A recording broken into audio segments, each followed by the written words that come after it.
waxa ay soo tarayo wararka ku saabsan in ciidamo ka tirsan militariga Soomaaliya ee fariisimaha u ah gobolka Shabeellada Dhexe ay soo gaareen qaybo ka mid ah gudaha magaalada Muqdisho.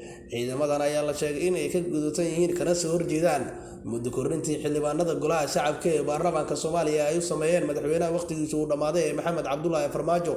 Iyagoo wata gaadiid aad u fara badan ayaana waxa ay soo gaareen deegaano ka mid ah gobolka iyo deegaanka Sheekh Cali Cabdulle oo ah waqooyi bari ee magaalada Muqdisho. wararkii ugu dambeeyay ayaa waxay sheegayaan in ciidamadan ka soo ruuqaasada gobolka Shabeellada Dhexe ay ka tirsan yihiin guutada 27aad ee ciidamada xoogga dalka Soomaaliya, waxaana magaalada Muqdisho ee caasimadda Soomaaliya laga dareemayaa dhaqdhaqaaqyo ciidan. Taliyaha ciidanka xoogga dalka Soomaaliya General Oduwaa Yuusuf Raagi ayaa waxa uu waanka dhaxwada ciidamadaasi soo gadooday, waxa uuna ku rajo weyn yahay in uu dib ugu celiyo fariisimaha ay ka soo ruuqaasadeen.